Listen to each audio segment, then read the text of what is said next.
qual que eu acho que é a maior riqueza que a gente pode entregar aqui? São esses aprendizados que você vê de quem teoricamente já chegou para traduzir em boas práticas para quem está começando agora. Então, quem está lá com 10 funcionários, o que ele tem que cuidar, né? A gente falou sobre isso aqui um pouco, né? Sim. Como é que traduz isso? Eu tenho uma leitura que me incomoda um pouco. A gente vivia uma escassez de conhecimento. Hoje, a gente vive um excesso de obesidade de conhecimento. Puta, que palavra genial. Nós estamos infobesos de informação. Então, eu tô com muita informação. Genial. Mas estou desnutrido de conhecimento relevante. Concordo. Infobesidade, é.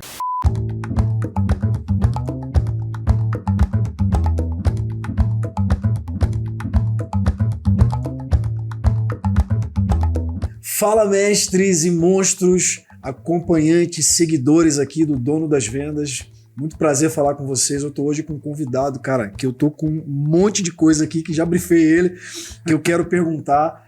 Tem temas aqui que são, eu considero meio únicos, assim, coisas que são pautas suas únicas, Edu. Já vamos falar. Mas, ó, muito bem-vindos. Cara, quem não tá ainda, deixa eu falar aqui, a gente tá nas plataformas, né? Cara, YouTube, Spotify. Quem não tá seguindo, pelo amor de Deus, né? Pô, nem que seja por dó, segue a gente lá. A gente sempre fala isso aqui, né? Porque o conselho tem uns jargões assim que a gente adota, né? Então, cara, segue a gente, vai lá. Não fica só ouvindo os podcasts. Segue, a gente tem uma produção aqui, investe, né? Pô, né? Tem uma sala agora nossa própria, aliás, falando sobre isso. Estamos na casa nova, é a primeira temporada na casa nova, na sede própria. Então, cara, esse ambiente todo aqui sendo construído, né? Edu pegou aqui essa arrumação toda. Então, sejam muito bem-vindos. Deixa eu dar as boas-vindas aqui para o nosso grande mestre. Eu vou falar um pouco aqui do currículo, tá? Eu sei que ficou coisa de fora. Eduardo Carmelo, diretor da Entusiasmos Consultoria e Talentos Humanos. Já quero te fazer uma pergunta sobre isso. Autor de 2 livros que são, cara, incríveis. O Gestão da Singularidade eu já li. Resiliência, confesso que ainda não. Perfeito. Mas são 2 livraços. Colaborador da Associação Brasileira de Recursos Humanos e da Associação Brasileira de Treinamento e Desenvolvimento. Perfeito. Professor de 2 MBAs na PUC, um sobre liderança 3.0, o outro sobre inovação. Só isso. Só isso. Além, assim, top of mind 13 vezes. 13 vezes. Já atualizamos indicado aqui, 13 né? vezes. Indicado 13 vezes prêmio Top of Mind de Recursos Humanos na categoria palestrante. É uma coisa que você faz muito forte, né? Já vi vários trechos teus. Muito tempo. Enfim, Edu, muito bem-vindo. Prazer estar aqui. Muito obrigado por criar esse tempo pra gente. Imagina. Minha missão é tentar fazer com que esse tempo seja o mais rico possível, extrair o máximo de conhecimento teu pra gente distribuir pra essa galera. Vamos lá, né? Pra gente doar pra essa galera que tá ouvindo a gente, que vai ouvir. Então, muito obrigado, muito prazer. Seja bem-vindo. Muito obrigado, prazer estar aqui com vocês. Estou aqui para a gente trocar informação sobre venda, gestão, liderança, inovação, customer experience, o que a gente quiser. Vamos embora, ó. Vamos lá. Já aterrissando aqui, então. Tá. Eu gosto muito, te falei, da etimologia das palavras, né?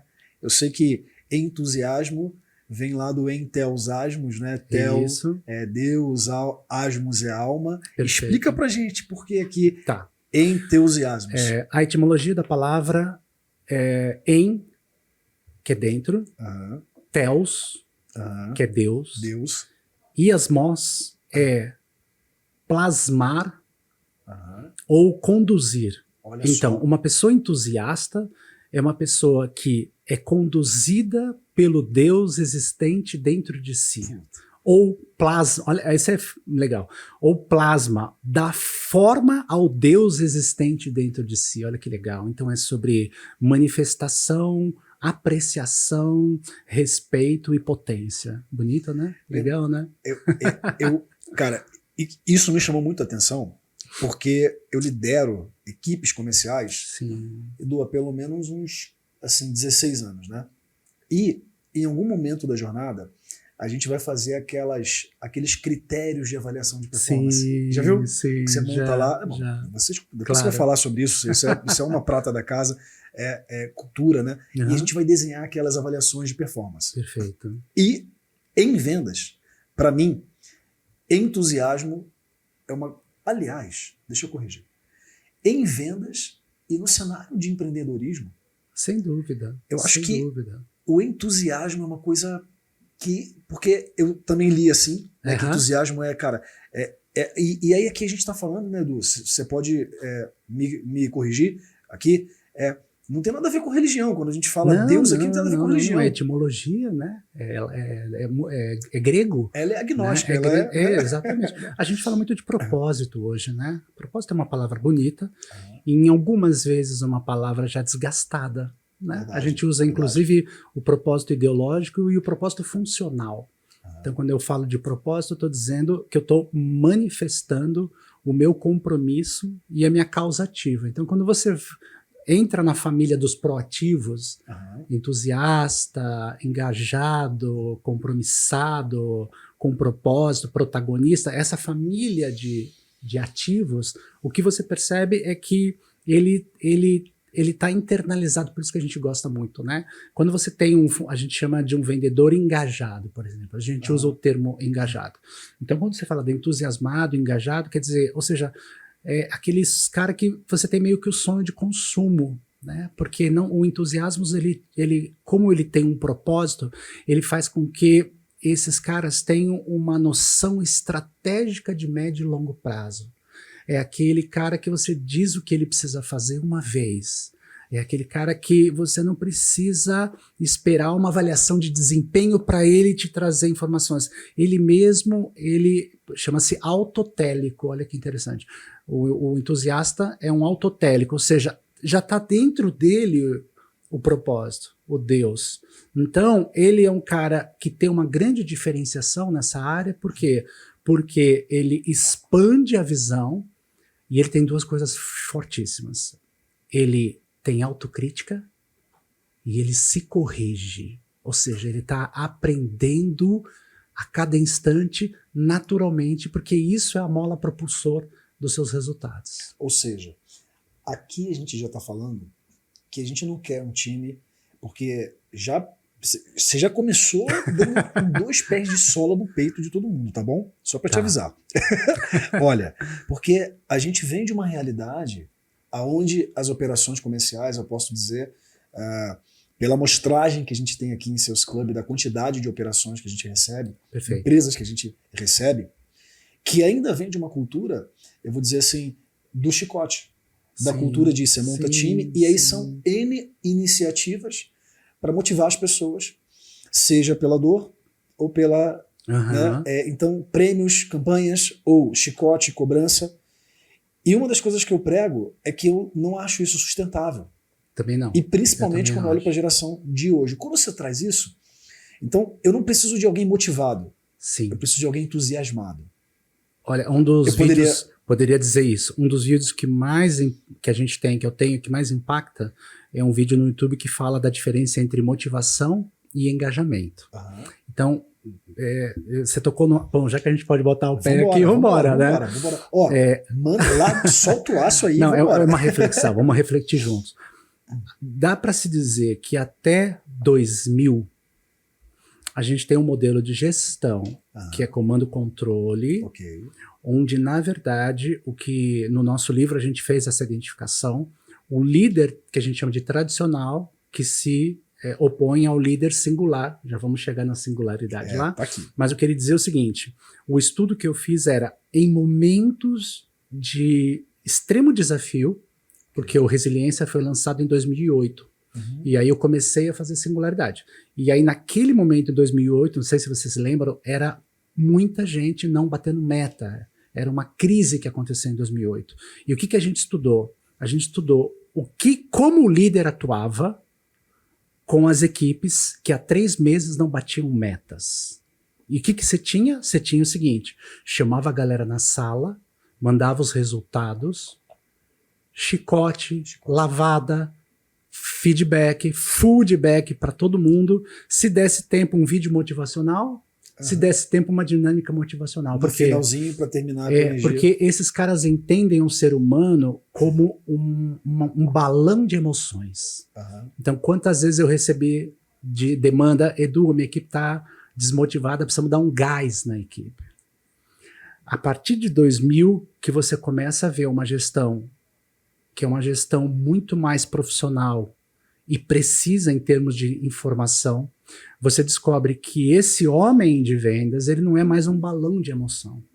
Ele é um sistema de informação incrível. Essa é a grande mudança da liderança. Eu vejo a minha equipe não como uma galera que tem que soprar a brasa. Eu vejo uma equipe como seres extremamente inteligentes que precisam de informações de alto impacto para construir resultados de alto impacto. Então você muda o drive da liderança. Então você sai do vamos lá, missão dada, missão cumprida, para conseguir entender como é que esse cara está performando. A gente faz aqui, em termos didáticos, a gente chama do engajado ou do entusiasta, né? Do não engajado e do desengajado. Mas você agora começa a usar informação de valor para munir este cara. E hoje a gente está mudando mais ainda, que hoje a gente está criando autonomia estratégica. Então, mais não só oferecer informação, mas como ajudar esses caras a pensar estrategicamente. Legal. Eu quero dar um passo atrás. Gi, será que eu posso pegar o livro aqui? Deixa eu já pegar o livro para mostrar aqui. Acho que vale a pena, que vai para vídeo. Ó, esse aqui inclusive é o meu, né? Ó, Gestão da Singularidade. Esse eu já li, mas, cara, já que o assunto voltou, a gente passa de novo. Claro, Resiliência, eu te falei, eu não li, mas esse livro aqui, o que eu quero, assim, pegando nessa... Vamos definir de trás para frente, assim. Tá bom. A gente falou aqui sobre a resiliência, né? Eu acho que depois a gente cai na singularidade, mas eu queria te fazer uma pergunta, assim, né? Na sua visão, com base nessa experiência toda, como é que você define a resiliência no seu livro e o que isso conecta? Porque eu não vejo um profissional que empreende. E aí, quando eu falo um profissional que empreende, eu estou falando tanto empreendedor como vendedor. Alguém que vende, ele está empreendendo, né? Porque eu acho que todo profissional, para mim, empreende seu conhecimento de alguma forma. Exatamente. Né? Mas eu acho que quem trabalha em vendas, no modelo que a gente vê tradicionalmente, tem a questão dele lidar com risco, com meta, com pressão de um jeito diferente de algumas outras profissões, né? Então, aí eu acho que a resiliência entra de um jeito perfeito, mais essencial. Então, pra hoje mim, cada vez mais. Cada vez mais. E eu vejo assim, ou seja, não acho possível alguém performar empresarialmente ou em vendas sem resiliência. Tá bom. Vamos devagar então aí, né? Para ficar claro. Muita gente entende resiliência como aguentar pressão.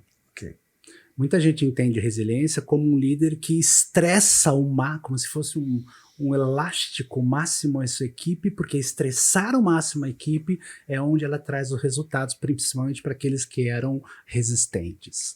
Há um equívoco nessa leitura. O conceito de resiliência, silier, significa saltar. E o re, que não é para trás, é novamente. Então, silier, olha que interessante, é alguém que está constantemente impulsionado, saltando para o seu propósito. Olha como as coisas se ligam. O que aconteceu em 2014 é que um cara genial escreveu um livro chamado Antifrágil.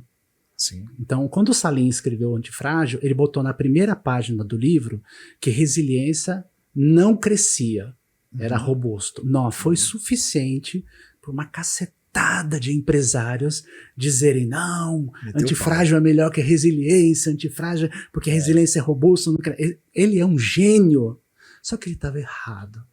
Há 50 anos a gente estuda resiliência, e resiliência significa essa capacidade que eu tenho de crescer, aprender, me fortalecer, não só com as adversidades, mas a partir do próprio propósito. Olha que interessante.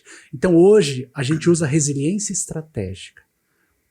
Existe uma evolução do conceito. O que é resiliência estratégica? Para você ver como que você está forte. Resiliência estratégica para a gente é a capacidade que uma empresa, que um líder ou que um vendedor tem em antecipar oportunidades no mercado, projetar essas oportunidades e executar no timing correto. Então você sai de uma coisa antepassada, de ter que aguentar pressão, eu sou um objeto da circunstância, para um ser completamente ativo, proativo, estratégico, que está tentando farejar o que os clientes vão precisar amanhã, para que ele consiga dar tempo de fazer bons projetos, bons modelos de negócio para poder entregar. É um empreendedor. Ou seja, não só aquela capacidade de suportar a pressão Não é e passivo, reagir, é muito mais. mas hoje mais adiante, né? Ou seja, de sair desse... Agora, para que ele atue nesse ponto à frente, ele tem que ter passado pelo outro. Não necessariamente, Não, vai depender. No livro a gente trabalha com 4 estágios de resiliência. Okay. Então imagina, a boa metáfora é o mar, né, a praia. Então no nível 1, eu fui passar arrebentação, não vi, tomei um caldo. Okay. Então eu capotei, bebi água e rapidamente eu me reergo para conseguir tentar passar a arrebentação. Okay. No nível 2, eu aprendo a passar a arrebentação, tomo um caldo, mas eu começo a me adaptar enquanto a arrebentação está acontecendo. Okay. No nível 3, eu passo a arrebentação e já estou de olho na onda, porque eu não posso tomar o caldo de novo. Então, o nível 2 e o nível 3, você está melhorando a sua proficiência. Okay. No nível 4, eu sou o estrategista. Então, eu sei qual... Eu já estou em Nazaré. Então, eu sei qual é a onda, eu me preparo para a onda, eu vou num lugar específico, eu volto para pegar a melhor onda e gerar essa onda, no nosso caso, produtos e serviços específicos. Então, pode ser que eu naturalmente já tenha resiliência nível 1. Você, né, assim, fizemos um empreendimento, não está dando certo, eu caí, mas 3 meses depois eu já estou recuperando.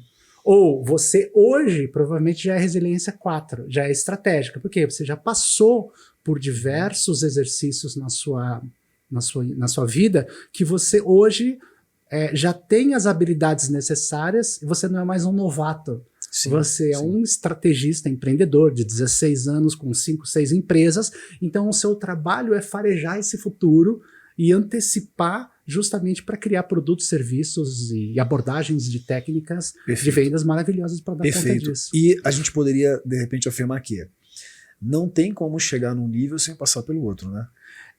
É difícil você ultrapassar. Né? Eu acho que tem uns outliers aí uns outliers da vida já cai sabendo remar, ficar sentado, furar. Já veio na outra encarnação, já passou tudo, o cara manda bala. Mas a gente, tanto que para as empresas, o que a gente diz começa a partir do seu estágio. Okay. Né? Hoje, quando você vê funil, a gente vê hoje, né, uma espécie de evolução no funil de vendas, e o que você consegue perceber é que você está analisando os estágios de maturidade dos clientes, porque hoje você passa a rede e tem leads que aparentemente você diz que não vale a pena, você passa 2 anos, você descarta o lead, e aí em vez de descartar, você diz, peraí, será que ele mudou? Pode ser que em 2 anos ele pulou para um outro nível de performance, um nível de crescimento, que aí você está preparado para atendê-lo.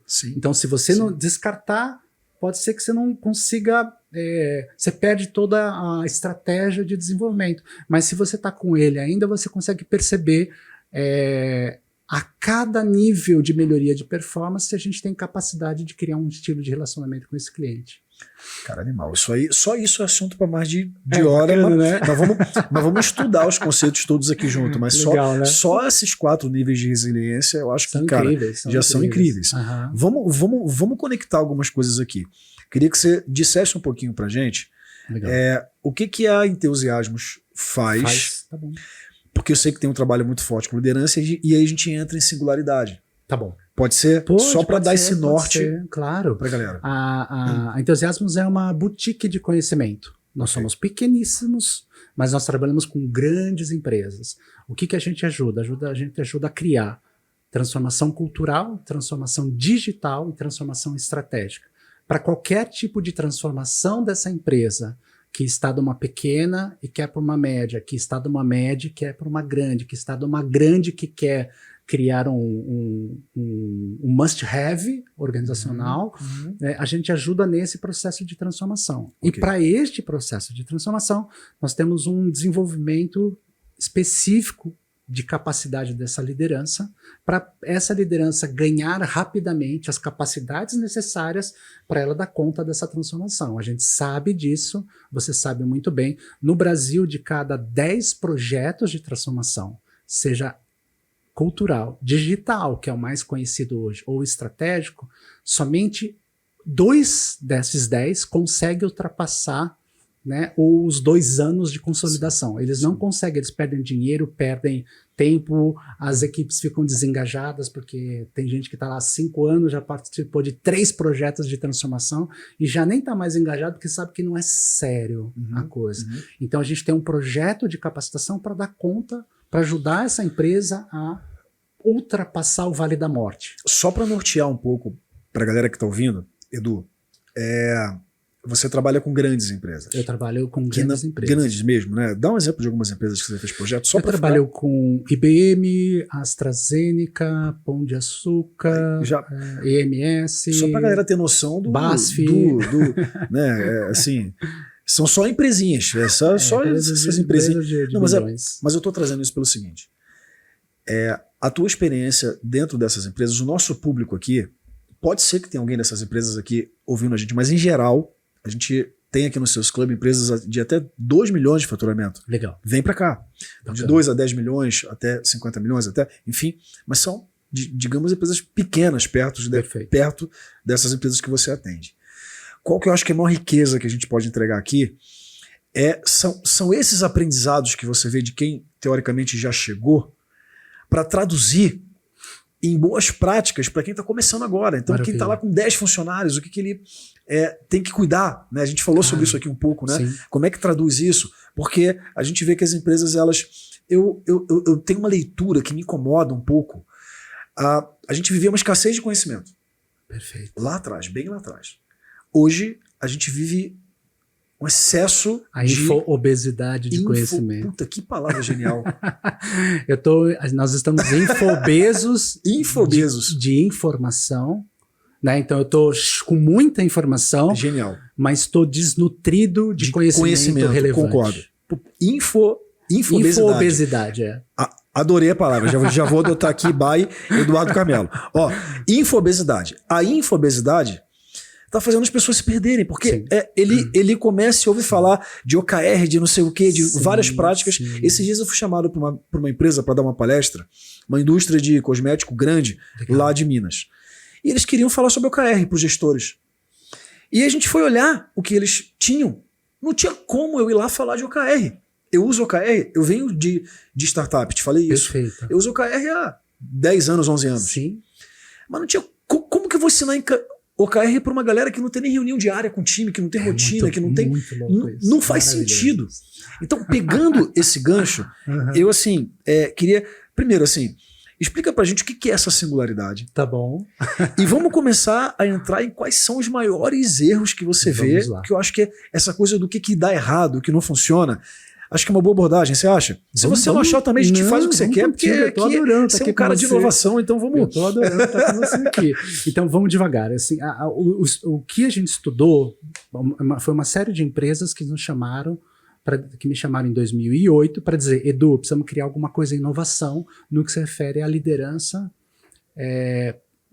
para melhorar o engajamento, o desempenho e a inovação da equipe. Eu falei, vamos estudar, vamos lá, estou aqui com vocês, vamos trabalhar. No 8.000 pessoas, 3.000 líderes, 5.000 equipes. Fui quase que mão a mão para tentar descobrir ali, em Design Thinking, o que a gente faz? A gente faz um processo de empatia para descobrir como eles trabalham no dia a dia, como você falou muito bem. Cara, por que eu vou falar de OKR se o cara não está fazendo nem daily, nem reunião diária com a equipe ele está fazendo? Então você consegue medir o nível de maturidade operacional que essa empresa tem. Você já deu uma puta dica aí incrível. Quando eu estou na operação, naquele movimento, o que eu percebi? Tinha 78% da liderança brasileira tinha o que nós chamávamos de... Eles jogavam damas com a equipe. O que é jogar damas? Tratava todo mundo igual. Então, não estava batendo a meta, ele chamava lá, mostrava o resultado, vamos lá, uma missão dada tem que fazer e acabou. Você olhava para aquilo e falava assim, esses caras entraram e saíram sem nenhuma informação de melhoria de habilidade ou de processo específico. Qual era o outro lado? O outro lado era aquele líder que, eu lembro disso, estava literalmente num varejo, 100 líderes de 100 grandes supermercados, né? Grandes e enormes, cada um líder ali. E o grande líder dizia assim, João, Lá na sua loja, hoje, a manteiga estava a R$ 2,90, tinha que estar a R$ 2,88. Maria, na sua loja, está pingando coisa na frente, está atrapalhando a experiência do cliente. Carlos, você precisa melhorar a equipe de venda que não está abaixo. Ele sabia o que acontecia em cada um daqueles 100 supermercados enormes. Quando a gente começou a mapear esse padrão, nós pescamos, né? Assim, olha, este cara... Enquanto 88 está jogando damas, você tem 22 jogando xadrez. Então, o que ele estava jogando xadrez? O que é o conceito da singularidade? É a capacidade que uma organização tem, que um líder tem, de oferecer conhecimento diferenciado para talentos que estão em diferentes estágios de resultado, de conhecimento e de engajamento. Na época a gente usava engajamento. Então, quando você pega uma equipe, sua equipe de vendas, você sabe isso, porque isso é um fenômeno. Quando você analisa a equipe de vendas, dá para você mapear quem está de 85 acima, 120%, 130% da meta, quem está entre 85 e 60 e quem está abaixo de 60. Você vai começando a fazer cortes. Caraca, você está falando o que exatamente eu ensino na minha aula. Maravilha. Eu separo nesse corte, eu separo... Maravilha. É um pouco... Cada empresa vai criando cortes. Com você isso aqui, tá? Tá. Você tem o Jack Welch, que fala do 70-20-10. Perfeito. Que, na minha visão, experiência de operação comercial, isso meio que se aplica. Legal. Ou seja, você vai ter em torno de 20% de outliers, de 10%, que são aquelas pessoas, aí eu falo abaixo da metade da meta, e o restante, os 70% ali, medianos, entre metade e 100%, querendo chegar no 100%. Perfeito. Né? É como eu olho para as operações, e para cada grupo desse eu tenho que ter uma ação distinta. Né? Exatamente. Não posso tratar igual, mas faz sentido essa leitura mesmo? Então, qual é o que a gente cunhou a questão da singularidade?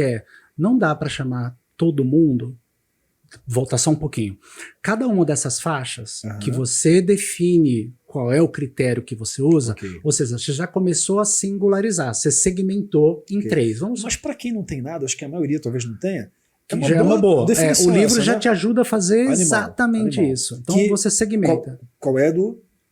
Gestão da singularidade. Não digo quais são as faixas.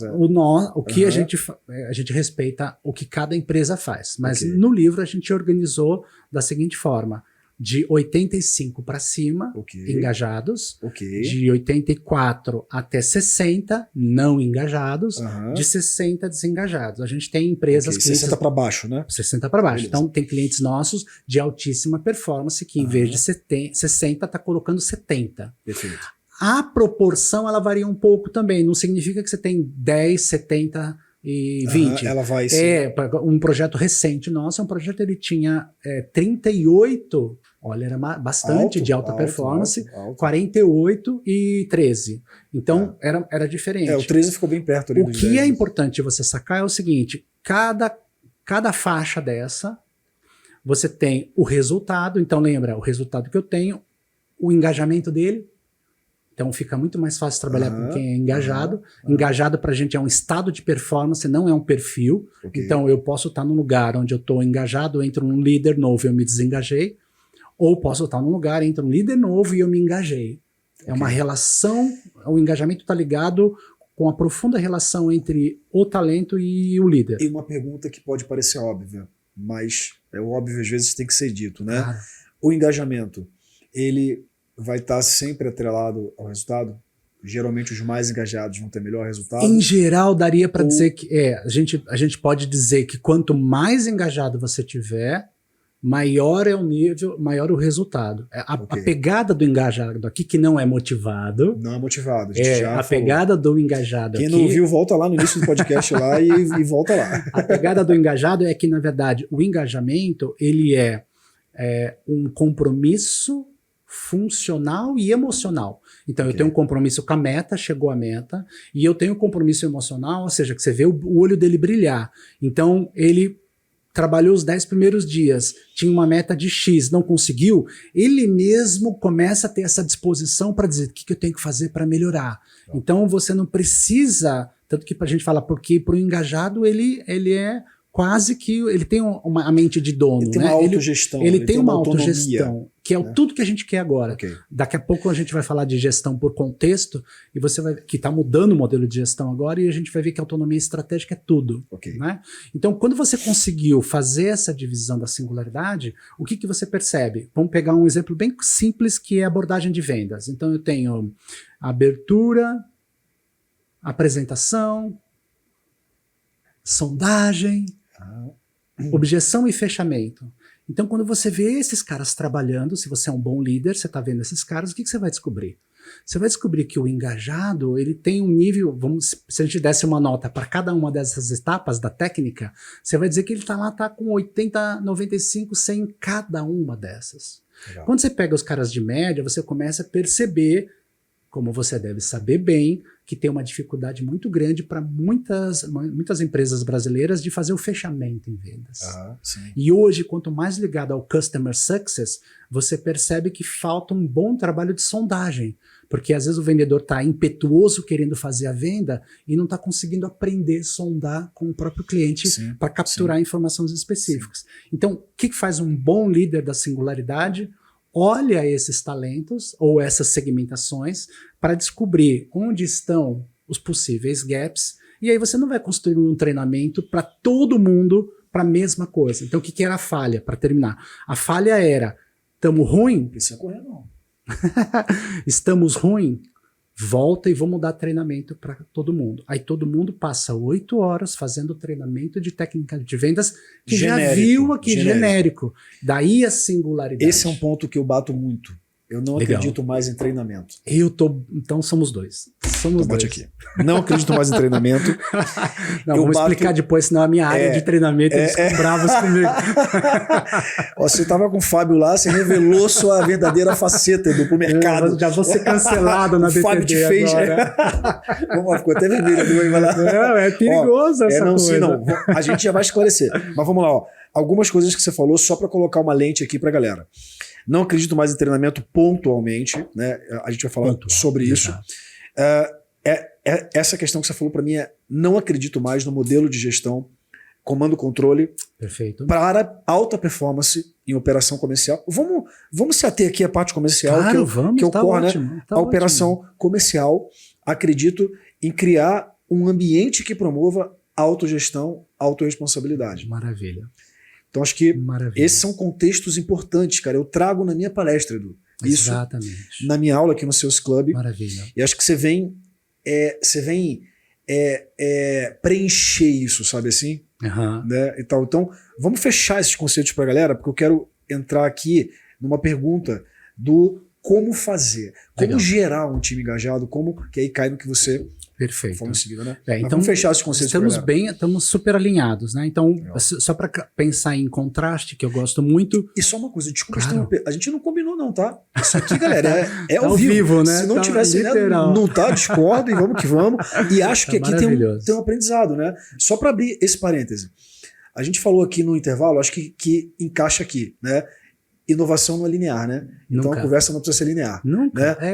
Claro, claro. A gente falou que você trouxe uma coisa importante que eu me lembrei, que é assim, Fábio, eu percebo o quanto que as empresas startups, e aí para conceituar a startup aqui, se eu estiver errado você me corrija, mas só para adiantar, startup não necessariamente é uma empresa que está começando.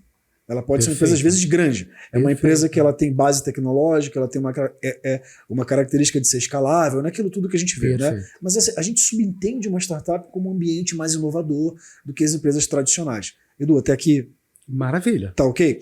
E aí você falou uma coisa importante aqui que eu quero trazer para a mesa. Que é, Fábio, eu percebo que as empresas que são startups, que começam a crescer porque ela tem uma cultura mais horizontal. Aí você pode explicar para a galera qual é essa diferença de cultura horizontal das startups.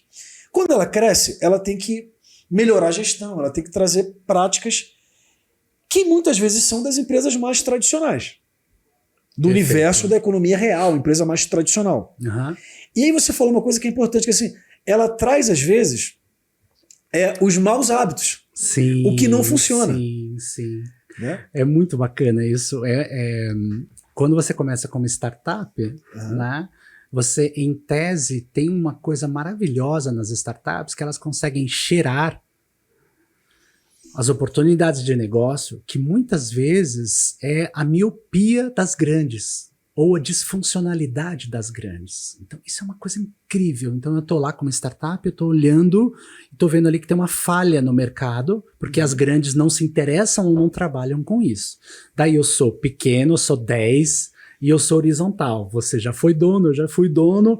Horizontal significa que está todo mundo aqui mesmo quase na mesma sala, assim, não tem graus de hierarquia. Está todo mundo muito próximo. E aí você vê, flui o conhecimento, flui a informação, não tem o que a gente chama de latência de decisão, tudo é muito rápido, tudo é muito fluido, e fora eu tô com um dress code diferente, mas o lance é que é tudo muito rápido e próximo. Tô lá. Aí tem a primeira dor, que é a dor de vendas, de crescer, de se estabilizar. Depois tem a segunda dor do crescimento mesmo, aí físico. Okay. Aí eu sou 10, passei 50, em 3 meses eu tô 100. Ferrou. Eu ia falar. Para não dizer. Né? Ferrou. Por quê? Porque o que acontece? Eu preciso, da natureza, eu preciso trazer uma série de práticas, de políticas e normas. Então eu vou burocratizando a empresa. E eu que sou o cara horizontal lá, começo a ter que criar pipelines, né? Por quê? Porque não dá para eu catar tudo.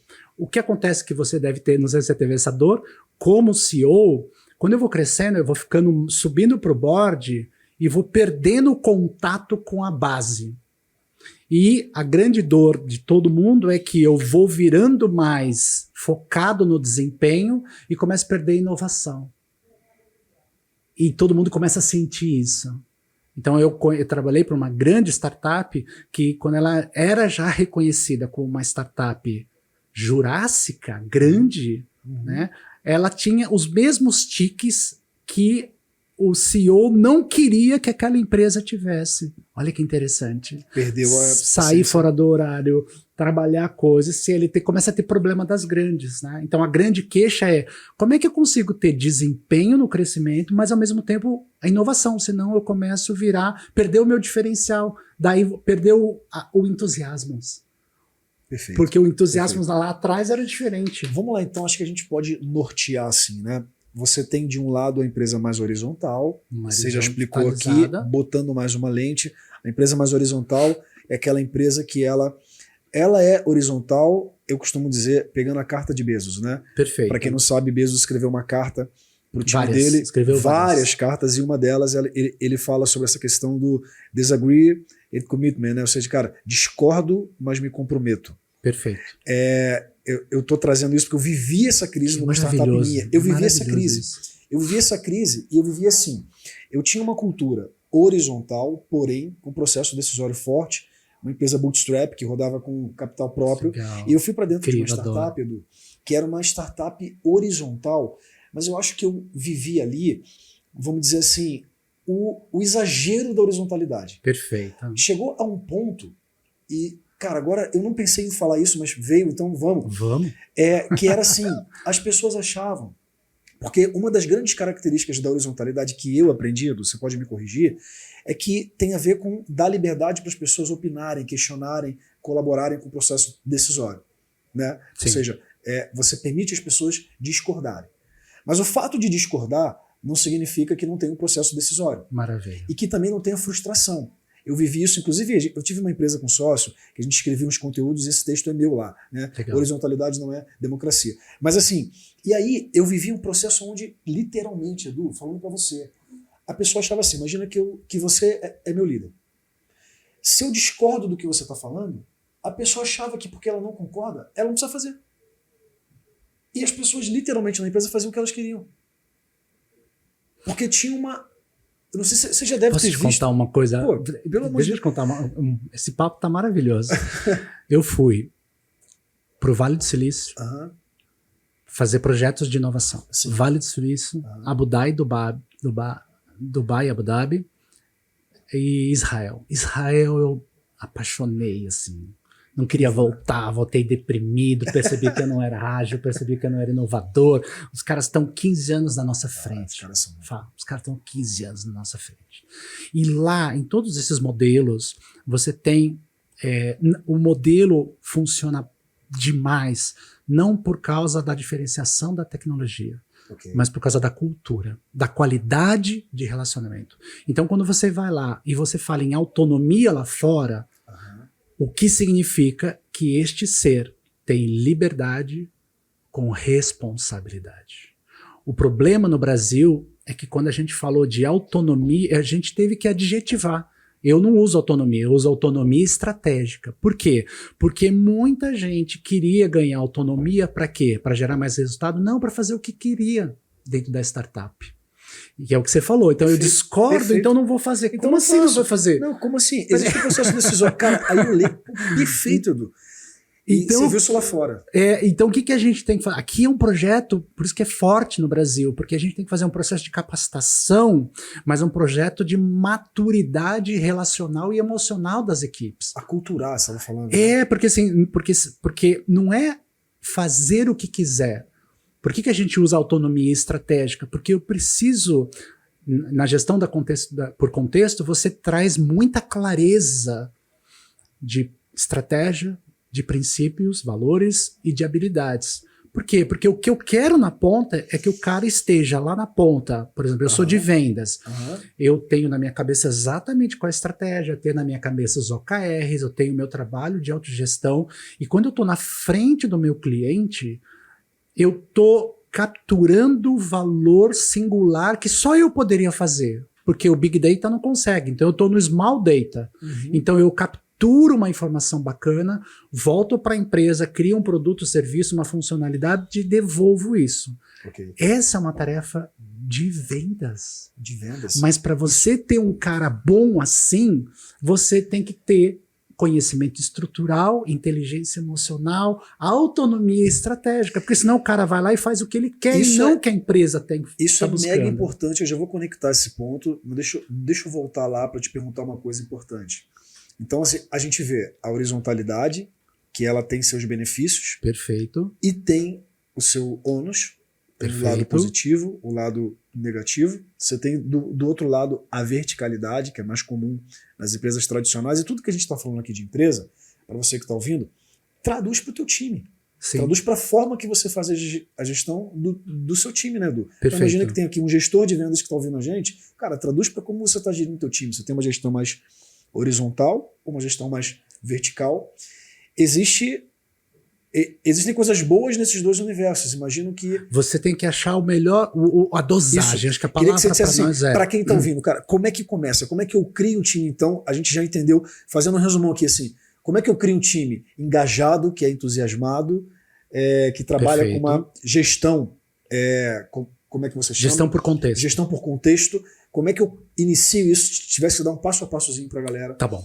Então vamos ser bem rápido. Acho que a primeira questão específica é o que a gente chama de clareza da estratégia e da performance. Então, que a gente chama de conhecimento estrutural. Então, assim, galera, nós vamos... Este mês aqui, ó, o BI trouxe pra gente que o nosso produto A tá explodindo no Canadá. Galera, nós aqui somos 15, nós vamos para o Canadá domingo, daqui a 7 dias. Então eu estou dando contexto. Então nós vamos para o Canadá, você vai direto, separa tudo. Eu sou o CEO, separa tudo. E nós vamos para o Canadá, nós vamos vender produto A para cliente A. É produto C para cliente C? Não, isso é contexto. Contexto dá foco. Tomar decisão, abrir mão. Foco. Então, ó, nós vamos fazer isso. O que eu quero? Eu quero que a gente venda X, 1 milhão para o produto A. Tá, aqui são os clientes ideais que nós vamos buscar, não é qualquer. Nós não vamos passar um lead lá, não vamos passar uma rede. Não, já está claro quem são os nossos clientes. Sim, uma coisa importante na estratégia ela vai sempre ter a ver com abrir mão de algo. Estratégia é renúncia. Cara, é renúncia. A frase maravilhosa do Steve Jobs é essa. Foco é você decidir uma coisa de impacto e deixar de lado todas as coisas maravilhosas, não são as ruins, as coisas maravilhosas que poderiam acontecer. É muito difícil fazer isso. Muito difícil. Por isso que você tem que ter Principalmente se você é bom. Porque você é bom em muitos produtos, é bom em muitas iniciativas, para quem presta serviço está ouvindo, é bom em várias frentes, ou tem vários produtos bons, e ele não cresce às vezes porque não consegue dar esse foco. Né? Então, o clareza no contexto é, gente, nós vamos para o Canadá vender produto tal, vamos trazer 1 milhão, você vai direto agora e, por favor, dá uma lida no playbook, pelo amor de Deus, porque esse produto é específico. Você não vai lá como um transacional, você vai como um consultivo. Então você tem que dar uma estudada, você tem uma semana para estudar. Beleza? Ponto. Se você é um líder tradicional, você chega lá no Canadá no domingo e vai encontrar 20% da sua equipe lá. Porque você deixou de acompanhar a bagaça. Se você é um líder singular, e a gente conversou no sábado, na terça-feira você tá ligando pra galera. O que você descobre? Tem um cara na China, velho. Tem outro cara na Argentina. Tem um cara que não saiu da Bahia. E você fala, o que tá acontecendo aqui, cara? Não, você não sabe que eu parei aqui e vou tirar umas férias. Não, você não sabe que eu tô visitando um cara na China aqui num produto legal. Você fala, é o produto A? Não. É o produto importante? Não. Então sai daí e vai embora. E você? Não, eu venho passear. Não vai passear. E você? Eu não saí ainda por quê? Porque eu tô na verticalidade aqui, tô precisando de uma autorização do financeiro para poder pagar a viagem. Aí você fala, CEO, eu sou o CEO, tô aqui, ó, meu e-mail, libera agora. Então o que faz a segunda questão do líder singular? Ele tá acompanhando o nível de performance de cada um que está acontecendo e quais são as razões por que ele não está performando. Okay. Então, gerei expectativa clara. Segundo, eu estou acompanhando para descobrir, não para classificar ele, detonar ele, mas para descobrir por que ele não está na rota que a gente queria. Tirar os obstáculos da frente. Né? Daí, é terceiro isso. O terceiro ponto é... Não, imagina, a gente está construindo junto. O terceiro ponto é quais são as práticas de liderança. No livro tem 30 práticas. Quais são as práticas de liderança que eu preciso fazer para cada um desses caras para dar fluxo e impacto de realização deles. Okay. Então, aqui eu tiro o obstáculo. Okay. Aqui eu dou direção para ele. Aqui eu puxo ele porque ele está desengajado. Você vai viajar agora? A gente combinou que não. Uhum. Então, olha que interessante. Eu sou o singular quando eu ofereço práticas diferenciadas para talentos que estão em níveis diferenciados de engajamento e performance. Excelente. Isso é uma coisa importante porque, assim, acho que uma dica prática não dita, mas que é bom a gente deixar aqui aterrissado, que é por isso que não dá para pensar em um líder que vai liderar 50 pessoas, 100 pessoas ao mesmo tempo, sem ter uma camada abaixo dele que faça isso. A gente vê muitas operações que eu pego, que vem aqui, você tem quantos vendedores abaixo de você? Tem 30. São 30 pessoas reportando diretamente. Como é que eu consigo dar esse nível de singularidade? Eu estava num evento, no começo do ano, são as convenções de vendas, eu palestro em todas as grandes convenções de vendas, e é impressionante uma questão que dá para juntar com o que você falou, é a baixa frequência e qualidade de acompanhamento dos líderes. Talvez porque tenha muita gente, se bem que agora a singularidade tecnológica vai resolver isso, já. Porque entra a inteligência, a ênfase da gestão da singularidade agora vai ser na tecnologia. Eu tenho certeza que daqui a 3 anos, você me lembra, marque aí, daqui a 3 anos, a gente vai estar com o GPT, que não está mais escrevendo, está falando, então eu vou dizer, GPT ou a IA da sua empresa, né? GPT, hoje é dia 10, faz uma análise de performance de todos os nossos vendedores, descobre a causa e já cria um PDI para que ele possa atuar nos próximos 10 dias, porque dá tempo nos próximos para a gente acelerar os resultados. Aí o GPT vai olhar, vai dizer, Edu, líder, tá feito, líder. Aproveitando, vou te dar um feedback. Porque o GPT vai dar feedback para o líder. Você não está clarificando a estratégia, você não está acompanhando o segmento B, o segmento não engajado do jeito que deveria, e em vez de oferecer informação genérica, a gente tem que dar uma informação específica para ajudá-lo a tomar boas decisões. Essa é uma excelente provocação. Você sabe que quando a gente criou a Sales Farm, uma das minhas teses é que a camada de gestão tática, ela pode e vai, e já está sendo completamente substituída, né? É tirar quem está com chicote. Porque eu polêmico crio, isso. É né? isso, eu crio mecanismos, eu crio... a inteligência é uma delas, mas predição de dados, né, análise preditiva, tem outras coisas antes da inteligência artificial que já me permitem gerar uma autogestão. Total, né? total. Com a inteligência isso vai para um nível muito, mas eu acho que essa provocação aqui que você fez, trazendo o GPT, que está em alta, né, ela é fenomenal para pensar nisso. Ou seja, será que eu preciso de gestor para ficar com chicote? Não faz sentido, será? né? Será? Acho que você está fazendo uma provocação maravilhosa, mas não é tipo puxar a orelha ninguém quer puxar a orelha. Não. É só olhar. Tudo que a gente vê de transformação da tecnologia, na verdade, existe um atributo extremamente importante que é velocidade de processamento. E a IA vai fazer essa velocidade de processamento muito maior do que a gente não dá conta.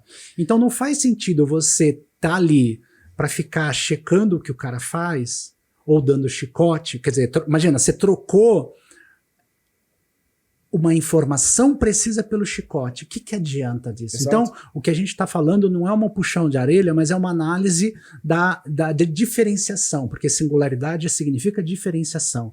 Porque se você não, como líder, não se diferencia na gestão da sua equipe, se você não faz um projeto de diferenciação, você não tem como potencializar a tua equipe. Então, perfeito. Aí vem a questão.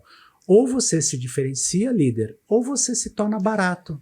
E aí que tá, de novo, barato vai ter uma cacetada de gente fazendo chicote. Fazendo gestão para valer, vão ter poucos. E é essa um pouco da visão de próximos passos, né? Ou seja, quem está em gestão, em vendas, e talvez aqui você tenha já respondido algo que é, cara, como é que eu me posiciono para frente? Como é que eu estou na frente? Como é que eu olho? E eu quero, Edu, a gente tem que, esse papo maravilhoso, assim. Tá acabando, né? É mais tá acabando, que a gente vai ter que ter uma série, né? Legal. Eu quero fechar com uma pergunta, conectando um pouco os pontos, né? Uma das coisas que eu trago é que vendas e produto, vendas e inovação são coisas entrelaçadas. E que Maravilha. Quem tem a mentalidade de vendas dentro de uma empresa, de verdade, que está lá tocando nas dores dos clientes, em como a solução é percebida pelo cliente, em como essa pessoa, ela tem, talvez seja a pessoa na empresa que tem a maior capacidade de direcionar os ajustes que a empresa tem que fazer no produto, no serviço, porque isso é muito claro para mim, mas eu percebo que não é claro para os empresários e para os gestores. Né? Você tem muita gente falando, mas eu sou um cara de produto, e vendas fica lá longe, muitas vezes é subestimado pelo empresário. Então eu queria assim... dá até arrepio. Para a gente fechar com chave de ouro, assim, a importância da inovação em vendas, na sua visão, e como que eu começo a trazer isso para dentro de casa. Sabe, se pudesse dar um caminho para a galera que está aí. Tá bom. A gente tem um projeto chamado Design Selling, que é a inovação em processos de vendas para melhorar a captura e a entrega de valor para gerar NPS e LTV nas experiências do cliente e no sucesso do cliente. Só para dizer o que é, para quem não sabe, NPS é o Net Promoter Score. Net Promoter Score, Lifetime Value. Ou seja, o Net Promoter Score, o cliente passou pela sua experiência e você pergunta para ele, você indicaria qualquer um para sua experiência, para essa experiência, e ele só tem que dizer de 0 a 10 que nota você daria. Então o NPS tem 9 ou 10 é um lover, você tá bem, 8 a 6 não diferenciou, não fez nada, abaixo de 6 é detrator. Okay. Então ninguém não tá nem aí com isso. LTV está analisando, né, a quantidade de vezes que você se relaciona com esse cliente e esse cliente compra para você ao longo do ano. O dinheiro que ele deixa na mesa para você. Ao longo dos anos. Então, quanto mais você vai qualificando o relacionamento, mais ele vai querendo ficar com você. Perfeito. Pronto, né? Então, vamos trazer a essência.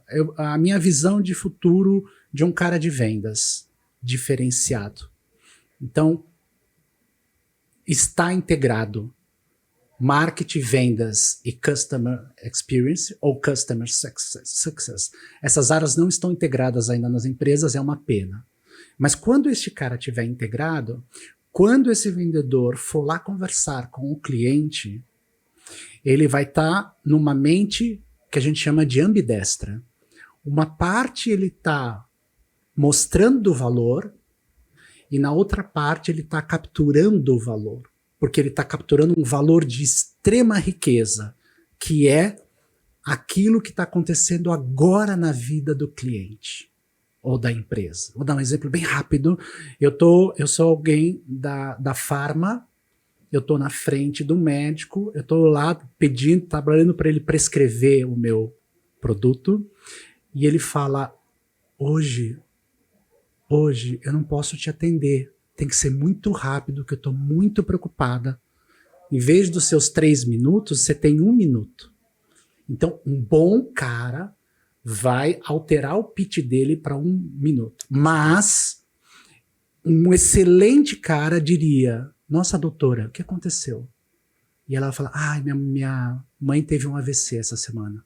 Estou super preocupado, estou saindo daqui porque preciso cuidar dela. E ele fala, puxa vida, que pena, espero que eu possa ajudá-la. Vou fazer o pitch maravilhosamente. 1 minuto, saio dali, ligo pro meu WhatsApp dos amigos, dos raps, e falo, tem alguém da área de stroke, de AVC, que pode conversar comigo? Tenho.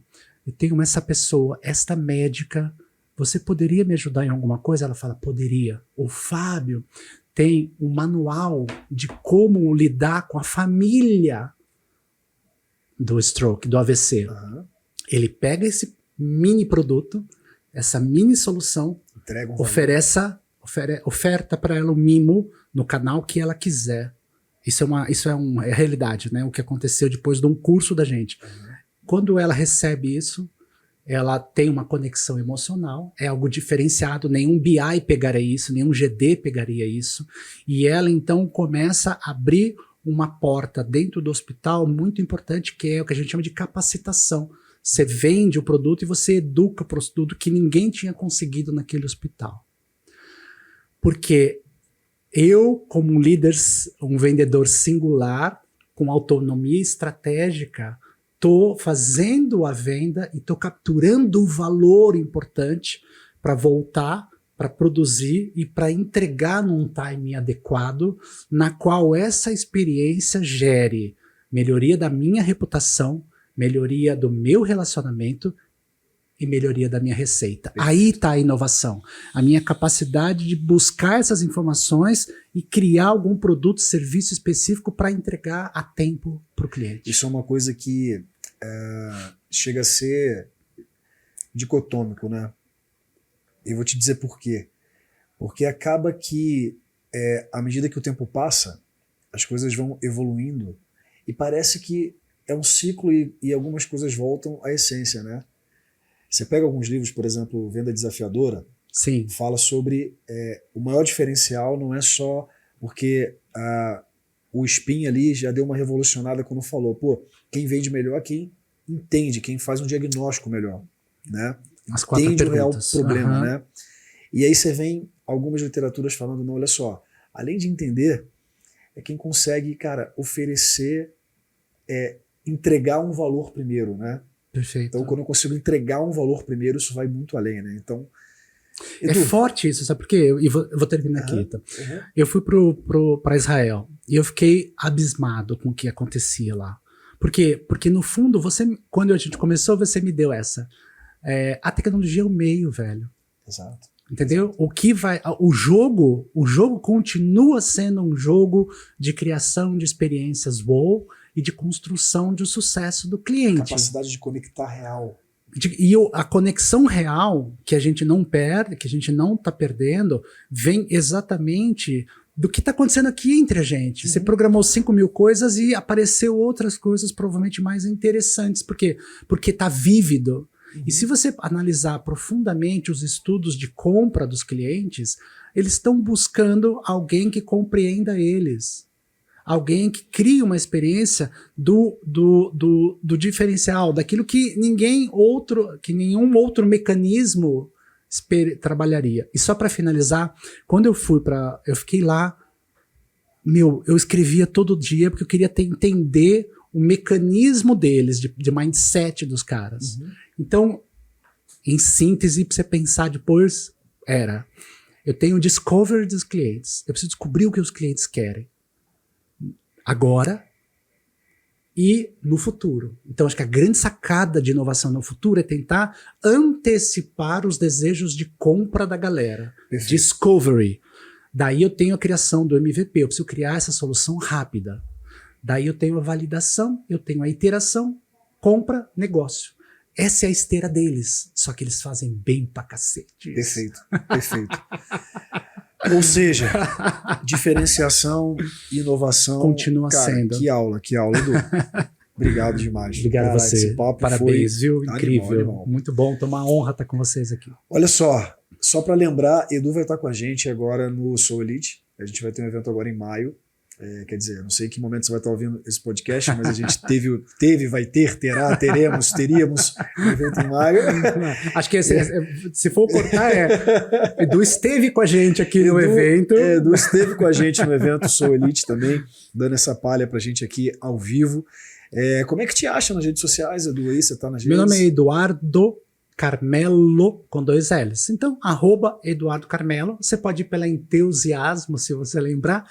Mas fica mais fácil, @Eduardo Carmelo. Você me encontra nas redes e chega no nosso site. Perfeito. Valeu demais. Galera, e aí, curtiram? Porrada, né? Galera, valeu por assistir aí esse episódio. Quem ficou até o fim levou uma enxurrada. Lembrando, Sales Club, cara, agora acontecendo todo mês, praticamente todo mês. Inclusive a gente está numa pegada agora de talvez ter mais de um evento por mês, pela demanda. Nesse momento que a gente está gravando aqui, por exemplo, a gente tem, Edu, até o 3º evento sendo vendido já. Maravilha. Preenchido turma. Maravilha, parabéns. Cara, assim, muito legal. Merece. Começamos lá, te falei, na Zona Roxa de São Paulo e tal, mas a gente acho que conseguiu encaixar com uma dor que é muito grande nas empresas. E para você que não foi ainda, cara, se inscreve lá, preenche o formulário, o Sales Club vai fazer uma avaliação, você vai ter uma entrevista com um especialista para ver se a tua empresa está realmente no momento de estar com a gente. E te aguardo, vamos junto. Mestre. Grande abraço. Caraca, que papo de bom.